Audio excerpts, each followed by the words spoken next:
जो गाड़ी चला रहे थे, अय्यूब खान जिनका नाम है, जिनकी उम्र 65 साल है, वो ट्रक में फंसते हैं और उसके बाद आधे दूर तक उनको घिसटाते हुए, मतलब बिल्कुल रगड़ते हुए वो गाड़ी जो है अय्यूब खान को लेकर के आधे दूर तक जाती है कि भिलाई 3 से नाना और नातिन ये लोग अपनी स्कूटी से भिलाई की तरफ आ रहे थे। वो दृश्य भी हमने देखा है कि किस तरह से मतलब रगड़ते हुए गाड़ी जो है अय्यूब खान को लेकर के गई है।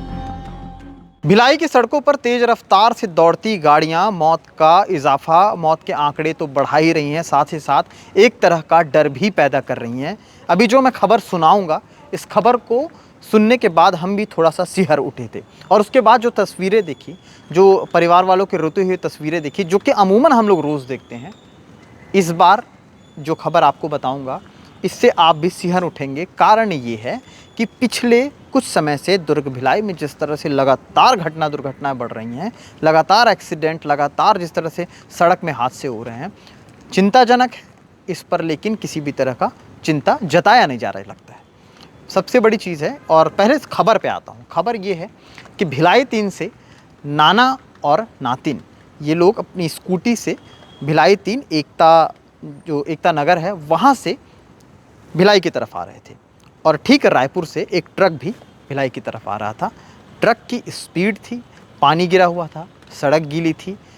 स्पीड ट्रक सड़क बिल्कुल बगल से गुजरती है और उसके बाद जो है नाना जो गाड़ी चला रहे थे, अय्यूब खान जिनका नाम है, जिनकी उम्र 65 साल है, वो ट्रक में फंसते हैं और उसके बाद आधे दूर तक उनको घिसटाते हुए, मतलब बिल्कुल रगड़ते हुए वो गाड़ी जो है अय्यूब खान को लेकर के आधे दूर तक जाती है।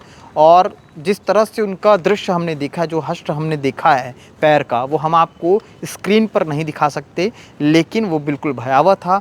जिसके बाद से वहाँ पर भीड़ इकट्ठा हो गई।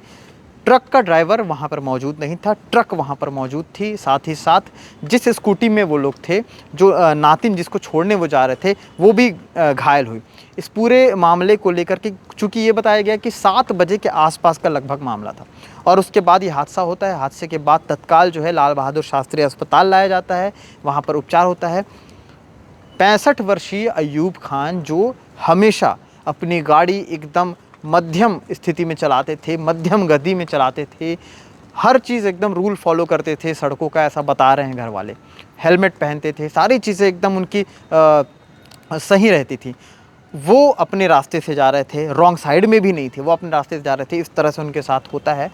अस्पताल लाए जाने के बाद जब उपचार हो रहा था, इसी दौरान उनकी मौत हो जाती है। इस पूरे मामले के बाद जो है जो नातिन है, जिसका नाम ज़िया खान बताया जा रहा है, जिसे वो छोड़ने जा रहे थे, उनको उनके परिवार वाले अपने साथ एपेक्स हॉस्पिटल लेकर के जाते हैं, यहाँ से ऐसा बताया गया है।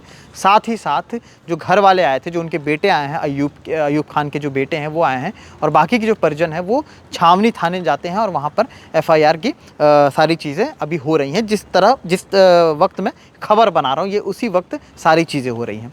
हम लोग स्पॉट भी गए थे, स्पॉट में वो भीड़ भी हमने देखी है और वो दृश्य भी हमने देखा है कि किस तरह से मतलब रगड़ते हुए गाड़ी जो है अय्यूब खान को लेकर के गई है।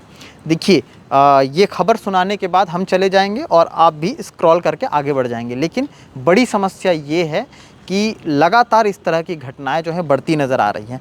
पिछले ही कुछ ही दिनों पहले हमने एक महिला के बारे में खबर सुनाई थी, जो खुर्सी पार से अपने घर की तरफ जा रही थी, सड़क पार कर रही थी, उसी दौरान ट्रक उसे रौंद देती है, जो अपने मायके आई हुई थी। मतलब हमारे यहाँ सड़क पर स्पीड जो गति है वो इतनी अनकंट्रोल है, उस पर किसी तरह का कोई अंकुश नहीं है, कोई कंट्रोल नहीं है किसी तरह का। और बिल्कुल लगातार हर दिन अगर आप देखेंगे तो 2 ऐसे मामले आते हैं जिसमें एक मौत ज़रूर होती है। मैंने फिर भी बहुत कम कह दिया। मेरे ख्याल से अगर देखा जाए, आंकड़े निकाला जाए, तो 2 से 3 मौतें ज़रूर लगातार हो रही हैं सड़क दुर्घटना की, जो कि चिंताजनक विषय है। ट्रैफिक इस पर किस तरह के कानून बना रहा है, किस तरह से काम कर रहा है, ये भी हम आपको कल दिखाएंगे। क्योंकि आज जब हमने देखा कि ओवरब्रिज के नीचे जो स्टैंड बन गया है, जो पार्किंग की व्यवस्था, उत्तम व्यवस्था बना दी गई है, ये भी घटना का कारण एक ना एक दिन बनेगी और बनती आ रही है। आज भी हमने देखा, ये भी देखा है कि ट्रैफिक के कुछ जवान गाड़ी में बैठ करके अपने हाथ में वो माइक लेकर के वहाँ से हटवाने की कोशिश कर रहे थे। इसमें दोनों तरह से समन्वय बैठाना पड़ेगा, जो गाड़ी चालक हैं उनको भी, ट्रैफिक के जो ज़िम्मेदार हैं उनको भी, इन दोनों को समझ करके इन सारी व्यवस्था को सुचारू करना पड़ेगा। इस पूरे खबर में और क्या कुछ अपडेट आएगा, चूँकि अयूब खान को अभी यहाँ पर मर्चुरी लाया गया है और कल इनके जो परिजन आएंगे उसमें वो क्या कहेंगे वो भी हम आपको अपडेट के माध्यम से दिखाएंगे। फिलहाल के लिए ये दुख भरी खबर है अयूब खान के परिवार वालों के लिए और चिंताजनक विषय है जो खबर देख रहे हैं उनके लिए, क्योंकि भिलाई की सड़कों पर निकलना अब आसान नहीं। शुक्रिया।